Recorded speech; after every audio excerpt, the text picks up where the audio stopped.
साहिबान मेहरबान कदरदान, किसी ने क्या खूब कहा है, भला का उल्टा लाभ होता है और दया का उल्टा याद होता है। भला करके देखिए हमेशा लाभ में रहोगे और दया करके देखिए हमेशा याद रहोगे। जी टीवी के सभी प्यारे दर्शकों, देवियों, सज्जनों और प्यारे बच्चों, प्यार से भरा संसार हमारा परिवार आप सभी का दिल से स्वागत करता है।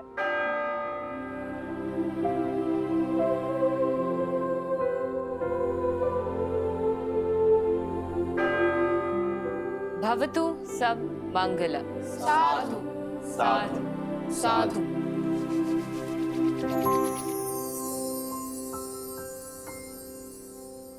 तो आज सबका दिन कैसा बीते से बात कर ले। तो आज सबसे पहले कौन बताएगा? एक मिनट होल्ड। आज सबसे पहले हम कुछ बताना चाहते हैं। बताओ।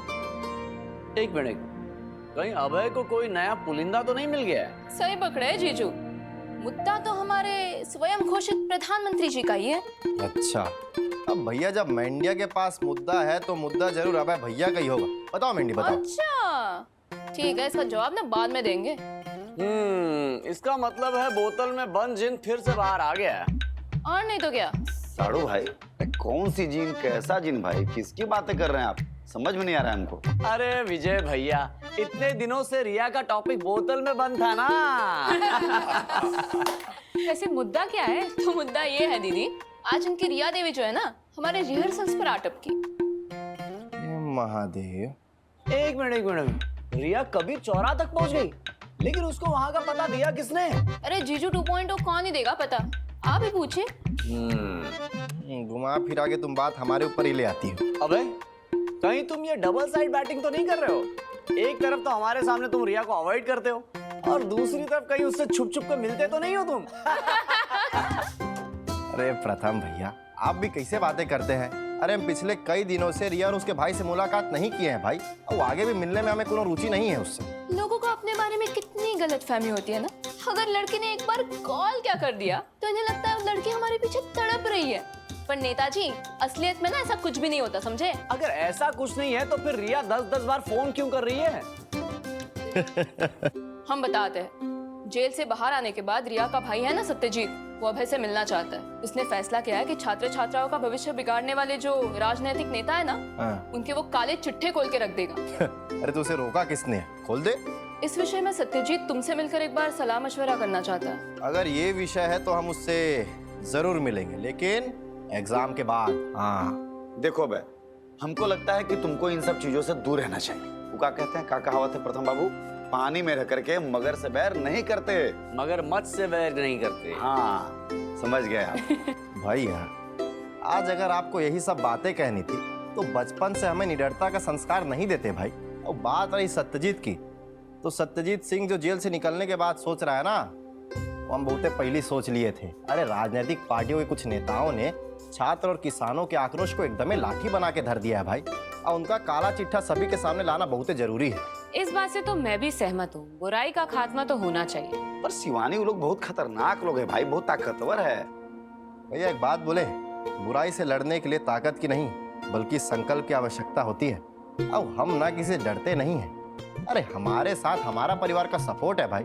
और मेंढी, तुम बेटा रिया को फोन करके बोल देना कि परीक्षा के बाद हम सत्यजीत सिंह से जरूर मिलेंगे। और बात रही आज के दिन की, तो आज का हमारा दिन अरे का शानदार दिन गया भाई। अरे पूरा सिलेबस को खत्म करके ना रट घोट के पी डाले हैं। अब 1-2 बार रिवीजन करेंगे और देखो इसे टॉप करते हैं क्लास में। हाँ चलिए ठीक है। जीजू, अब आप भी बता दीजिए आपका दिन कैसा था? हमारा दिन कुछ खास नहीं था, ठीक है ठाक था, थोड़ा सा थकान लग रहा है शिवानी। वो मेंढिया, अरे तुम बताओ तुम्हारा दिन कैसे रहा? दिन भर हमारे बारे में ही खबर रखोगी का? अब हम क्या ही करें, अगर रिया देवी हमारे यहाँ आके टपकी है तो ठीक है। रिया शिया के अलावा तो हमने आज सुबह उठ के दिए दे दनादन तत्कार, उसके बाद लिए 108 चक्कर लगातार। लेकिन मैं बड़ा एक्साइटेड हूँ क्योंकि शुक्रवार से मेरे नुक्कड़ नाटक का मंचन है, जिसमें मैं मुख्य भूमिका में हूँ और इस बार मैंने बहुत मेहनत की है। बस उम्मीद करता हूँ कि दर्शकों को पसंद आए। जरूर पसंद आएगा प्रथम जी। और वीरू टाइगर, आप बता दीजिए आपका दिन कैसा था? हमारा दिन ठीक ठाक था मौसा, कुछ बताने लायक है नहीं। और वेदी रानी, तुम बताओ तुम्हारा दिन कैसा था? हमारा दिन तो हमेशा ही अच्छा जाता है, क्योंकि हम अपना काम टाइम मैनेजमेंट के अनुसार करते हैं। अरे वीर पड़े मिसेज प्रथम जी, अरे आपका दिन कैसा गया? अब भी बता दीजिए। जीजू मेरा दिन तो आज बहुत अच्छा गया। सुबह रिसर्च का काम किया, फिर उसके बाद जी टीवी के दर्शकों के मेल और मैसेज शॉर्टलिस्ट किए, और तो और हमें इतने अच्छे सुझाव आए ना इस बार जीजू, आपको पढ़कर आनंद आ जाएगा। क्या बात कर रही हो? जीजू आप थोड़े थके लग रहे हैं, आप थोड़ा आराम कर लीजिए। सही कह रही हो, 2-3 घंटा सोना और वैसे पड़ेगा। साक्षी दीदी का मुझे फोन आया था, उन्होंने कहा था कि जी टीवी के दर्शकों के मेल और मैसेज शॉर्टलिस्ट करके भेज दो, मैं सच फाउंडेशन से ही पढ़ लूँ। और देवर जी आपसे हमें खास काम है। जी।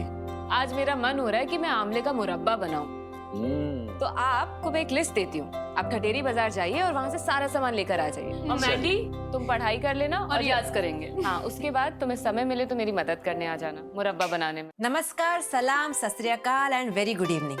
आपने अपने मैसेजेस और ईमेल्स द्वारा जो हमें प्यार और डांट भेजी है, तो आइए उसे सुनते ही नहीं बल्कि कुछ सीखते भी हैं, जिससे हमें अपने आप को सुधारने का थोड़ा बहुत मौका मिले। तो चलिए आज का सबसे पहला मेल पढ़ते हैं। तो आज सबसे पहला मेल हमें भेजा है उत्तर प्रदेश से आलिया हयात जी ने। अस्सलाम वालेकुम आलिया जी। आलिया जी लिखती है, जी टीवी के शो जागृति में जागृति एक छोटी बच्ची है और उसके संघर्ष से हमें अपने आप को बहुत इमोशनली फील करते हैं। उसकी एक्टिंग बहुत अच्छी लगती है। आलिया जी, आपको जागृति का संघर्ष, उसकी एक्टिंग और शो इतना अच्छा लग रहा है, ये जानकर बहुत खुशी हुई।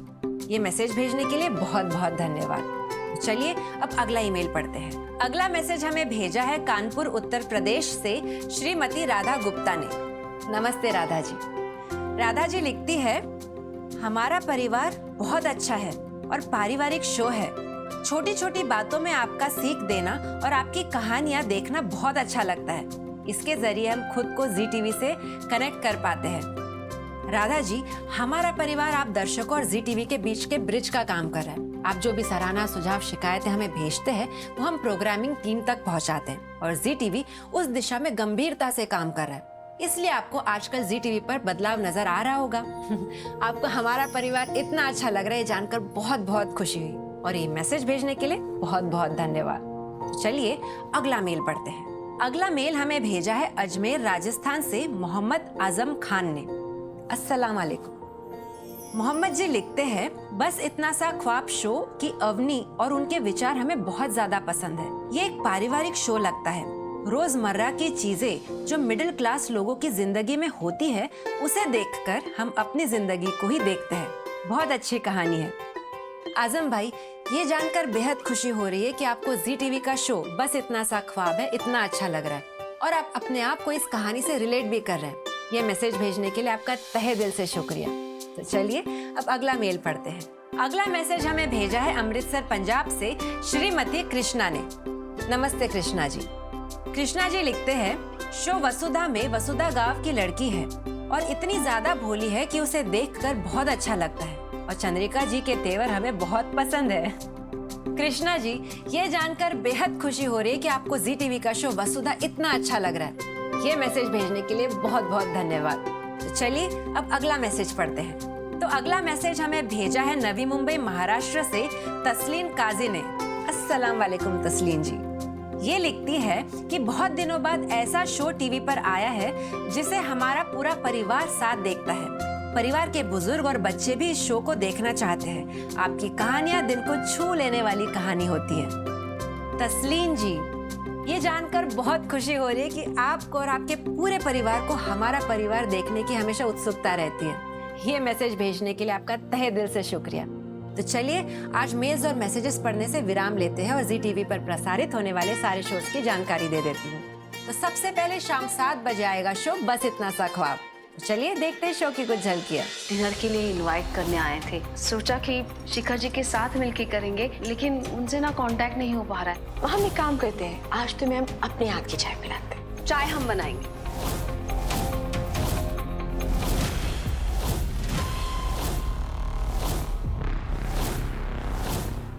फिर रात 7:30 बजे देखिए शो कैसे मुझे तुम मिल गए। चलिए देखते हैं शो की कुछ झलकियाँ।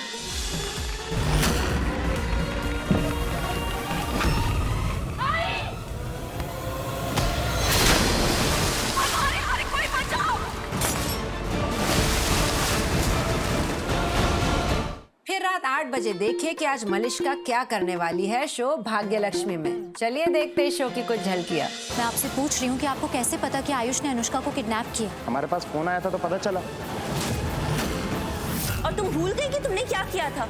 मैं याद दिला दूं, तुम किसके बच्चे की माँ बनने वाली हो। फिर रात 8:30 बजे देखिए हमारी बहादुर जागृति को शो जागृति एक नई सुबह में। चलिए देखते हैं शो की कुछ झलकियां। इस बार तुम्हें इतिहास याद दिलाने के लिए हम तुम्हारी शादी में बारात भेजेंगे। हमने हमेशा ये दिन का सपना देखे थे, एक दिन हमारी आसमान का तारा हमारी बस्ती पर आ ही जाएगा। देखो हमारे पास आ गए। कैसी बारात जो तुम्हारी शादी में मचाएगी कोहरा। फिर रात 9 बजे देखिए हमारा जी टीवी का बेहतरीन शो कुमकुम भाग्य। चलिए देखते शो की कुछ झलकियां। भर दो मेरी मांग, तुम्हारे नाम के कुमकुम को इतना भाग्य बनाना चाहती हूँ, बना दो मुझे अपना।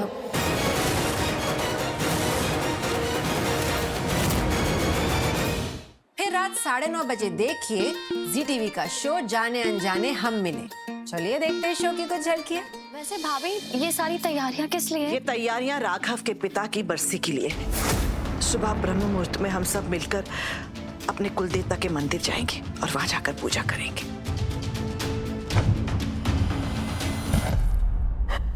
ये सिद्ध जल, क्षमा कर दीजिए भाई साहब, मैं आपको इस बात सिद्ध जल से स्नान नहीं कर पाऊँ। नहीं बुआ जी, अगर ये पापा की बरसी का अहम हिस्सा है तो सिद्ध जल मैं लेकर आऊंगी। मुझे तो नहीं लगता कि तुम सिद्ध जल समय पर ला पाओगी। फिर रात 10 बजे देखिए शो वसुधा और देखते हैं कि आखिरकार वसुधा और चंद्रिका जी कर क्या रहे हैं। चलिए देखते हैं शो की कुछ झलकियां। देव ने तुम्हारे साथ मंडप पे बैठकर हमारा भरोसा तोड़ा है, लेकिन वसुधा तुमने हमसे ये बात छिपाकर हमारा दिल तोड़ा है। अभी के अभी हमारी नजरों से दूर हो जाओ और आइंदा हमें अपनी शक्ल भी मत दिखाना। फिर रात 10:30 बजे देखिए जी टीवी का धमाकेदार शानदार शो जमाई नंबर 1। चलिए देखते हैं शो की कुछ झलकियां। अरे बच्चों आओ, यहाँ पे एक स्पेशल रस्म करनी। इतना प्यार, आपकी माँ के इरादे मुझे कुछ ठीक नहीं लग रहे। चिल्लाओ जमाई राजा चिल्लाओ, सबको पता तो चले कि यहाँ पैर धुल नहीं रहे, जल रहे। पहले तुम्हारे सर के ऊपर की छत जलाती और अब पैर तो जलाना बनता है। थैंक यू सो मच सासू, ये बात मुझे बार बार याद दिलाते रहना। तो वो वादा जो मैंने अपने आप से किया, आपको बर्बाद करने का। झलकियां देखकर तो मजा आया ही होगा, हमें भी आता है। तो आप इसी प्रकार जुड़े रहिए जी टीवी और हमारा परिवार के साथ और भेजते रहिए अपने सुझाव, सराहना, शिकायतें हमारा परिवार के व्हाट्सएप और मेल आईडी पर, क्योंकि प्यार से भरा संसार दिखाएगा हमारा परिवार। हाँ हेलो, अच्छा हाँ वो तो मैंने बना के भेज दिया था आपको, ऑडिशन ना। हाँ 2 मिनट देना। वीरू वेदी आप लोग अपना होमवर्क करो, मैं आता हूँ। हाँ हाँ 1 सेकंड। हाँ क्या कह रहे थे आप? वेदी ये देखो, वाओ इतना बड़ा गिफ्ट किसने दिया वीरू भैया? ये हमारे संजीव चाचू ने दिया है। वो अमेरिका वाले हमारे क्रिसमस के गिफ्ट डिले हो गए थे ना, इसकी वजह से वो आज आए। वाओ वीरू भैया हमें भी खिलाना। नहीं संजीव चाचू ने सिर्फ हमारे लिए भेजे, हम तुम्हें गेम्स नहीं खिलाएंगे। पर वीरू भैया हम अपने स्कूल में खेलेंगे। तुम स्कूल में खेलोगी? तभी तो हम बिल्कुल नहीं दे सकते, क्योंकि हमारा एक दोस्त है, उसका नाम है भट्टू, वो भी स्कूल में गेम्स लेकर आया था, तो इसकी वजह से प्रिंसिपल मैम ने उसके गेम्स जब्त कर लिए। इसकी वजह से हम तुम्हें गेम्स नहीं दे सकते। तुम अपना देख लो, हम अपनी गेम्स शुरू क्लास में खेला होगा ना, हम तो रिसेस में खेलेंगे। वीरू वेदी यही पढ़ाई चल रहा है तुम लोगों का? अरे वेदी, अरे रो कह रही हो तुम भाई? वीरू भैया अपने गिफ्ट हमको नहीं दे रहे हैं। क्या हुआ? वीरू भैया अपने गिफ्ट हमें नहीं दे रहे। अरे तो दे दो ना बेटा। अरे पापा, संजीव चाचू ने सिर्फ हमारे लिए गिफ्ट भेजी है। आप चाहे ना हम आपको रिसिप्ट भी दिखा सकते हैं कि उसमें सिर्फ हमारा नाम लिखा है, तो इसलिए इस पे सिर्फ हमारा हक है। वीरू छोटी बहन है, दे दो। अरे नहीं पापा, हम नहीं दे सकते, संजीव चाचू ने हमारे लिए भेजा। बदतमीजी मत करो, पापा कह रहे हो ना दो तो दो। अरे हम बदतमीजी नहीं कर रहे, हम तो सिर्फ समझाने की कोशिश कर रहे हैं। बड़ों से ऐसे बात करते हैं? बड़ों से ऐसे बात करते हैं मतलब हमने कुछ गलत थोड़ी ना कह दिया। एक गिफ्ट शेयर करने में क्या बुराई है? वीरू वेदी तुम लोग पढ़ाई छोड़ के किस में लग गए? अरे दे दो बेटा, रो रही है वो। छोटी बहन है ना तुम्हारी, दे दो। तो मौसा आपको तब याद नहीं आया कि ये हमारी छोटी बहन है जब वो आपसे हमारी चुगलियां करती है? हम आपके अच्छे के लिए तो करते हैं मेरे भैया। देखो रुला दिया ना तुमने। चलो दो। के लिए करते हैं सब। क्यों रो रही है वेदिका? वीरू दे दो बेटा। बहुत बहस कर रहा है। पर हुआ क्या? अरे शिवानी का है ना, वो हमारा जो मौसेरा भाई है ना संजीव, जो अमेरिका में रहता है, अरे वीरू और वेदी के लिए गिफ्ट भेजा है, गलती से नाम से वीरू का आ गया उसमें। अब वीरू को लग रहा है कि मेरा ही गिफ्ट है, वो दे ही नहीं रहा है उसको। वीरू ऐसा क्यों करे तुम वेदिका के साथ? तुम्हारी छोटी बहन है ना, तुम्हारी जिम्मेदारी है वो। हमें इससे क्या मतलब? हमें सिर्फ अपने गिफ्ट से मतलब है और इन गिफ्ट के साथ हम ही खेलेंगे। लगता है तुम समझ नहीं रहे हो। कोई बात नहीं, मैं तुम्हें एक कहानी सुनाती हूँ। हो सकता है उस कहानी को सुनने के बाद तुम्हें समझ आए कि तुम्हारी छोटी बहन तुम्हारी जिम्मेदारी है। हाँ सुनाइए सुनाइए, हो सकता है कि आपका कहानी और प्रसंग सुन करके पांडे जी का दिमाग और आंखें खुल जाए। बहुत पुरानी बात है। एक राजा था जो अपनी प्रजा के लिए बहुत सारे काम कराता था। कभी कुएं खुदवाता तो कभी सड़कें बनवाता, बाग बगीचे अस्पताल सब कुछ बनवाए उसने। उस राजा के समय उस राज्य का इतना विकास हुआ कि दूसरे राज्यों वाले उस राज्य को गर्व से देखा करते थे और उस राज्य में बस जाने के सपने देखा करते थे। पर राजा के इतना सब कुछ करवाने से उस राज्य की प्रजा आलसी हो गई। उन्हें लगने लगा कि हमें कुछ करने की जरूरत नहीं है, सब कुछ राजा करवा देता है। पर शासन और प्रजा किसी भी राज्य के खुशहाली के दो पहिए हैं। अगर एक भी खराब हुआ, गाड़ी चलना बंद हो जाएगी। उस राज्य में भी बहुत अराजकता और बदइंतजामी फैल गई। प्रजा के लोग अपने घर का कूड़ा करकट घर के बाहर ही डाल देते, जिससे महामारी फैलने लगी। लोग कहीं भी कुछ फेंक देते, जिससे दूसरों को असुविधा होने लगी। राजा बड़ा परेशान था। उसे समझ में नहीं आ रहा था कि वह अपनी प्रजा को किस तरह जिम्मेदार बनाए। परेशान राजा एक दिन अपने गुरु के पास गया और उनसे सुझाव मांगने लगा। राजा की समस्या सुनकर गुरु ने कहा, राजन, कल दोपहर मैं तुम्हारे पास उपाय के साथ आऊंगा, पर तुम्हें वेश बदलकर मेरे साथ चलना होगा। राजा ने सहमति जता दी और अगले दिन की प्रतीक्षा करने लगा। अगली दोपहर गुरुजी राजा के पास आए और उन्होंने राजा को अपना उपाय बताया। गुरुजी का उपाय सुनकर राजा ने तुरंत अपना वेश बदला और अपने सेवकों के साथ जाकर राज्य की सबसे मुख्य सड़क के बीचों बीच एक बहुत बड़ा पत्थर रखवा दिया।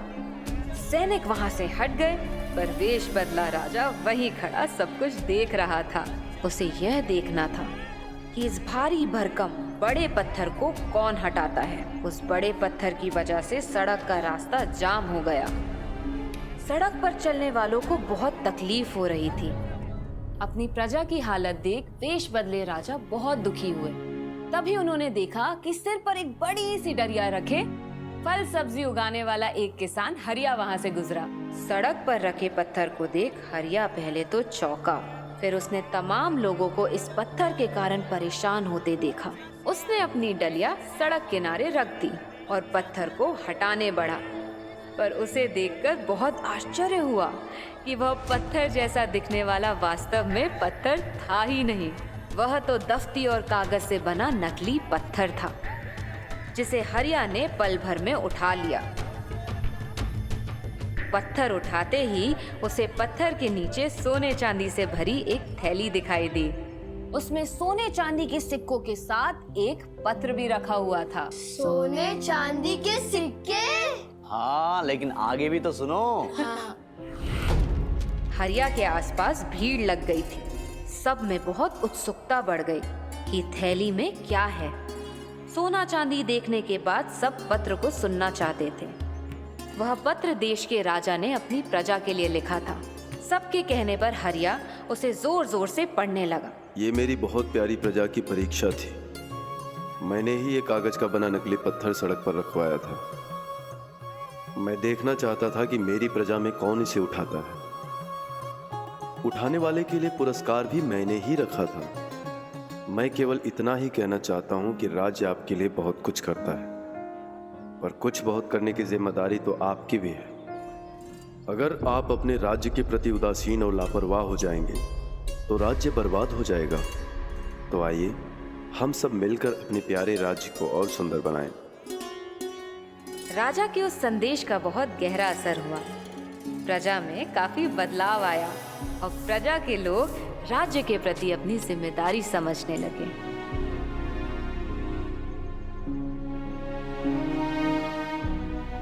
क्या बात है दीदी, बढ़िया कहानी थी। समझे वीरू क्यों देना चाहिए गिफ्ट वेदी को? अरे बोलो ना जी, चुप काहे हो? समझ में आया कि नहीं कहानी? हम समझ गए पापा कि हमें अपनी जिम्मेदारियों से नहीं हटना चाहिए था और वेदिका के साथ गिफ्ट शेयर करने चाहिए थे। Sorry Vedika. It's okay Veeru भैया। क्या हुआ? एक सेकेंड और, ये वाला गिफ्ट भी तुम्हारा। अरे वाह, और वो बड़ा वाला वो तो हम दोनों मिलकर शेयर करेंगे ना, इसकी शेयर वजह से। करेंगे। हमारे प्यारे जी टीवी के दर्शक, ऐसी प्रेरक कहानियों का दौर तो हमारा परिवार में चलते ही रहता है, जिससे हम और आप बहुत कुछ सीख पाते हैं। आपने देखा कि आज की कहानी ने वीरू को उसकी बहन वेदिका के प्रति उसकी जिम्मेदारी का बोध कराया। अगर आगे भी आप चाहते हैं कि ऐसी ही कहानियां आपको सुनाई जाती रहे, तो बस उसके लिए आपको देखते रहना होगा हमारा परिवार और जी टीवी।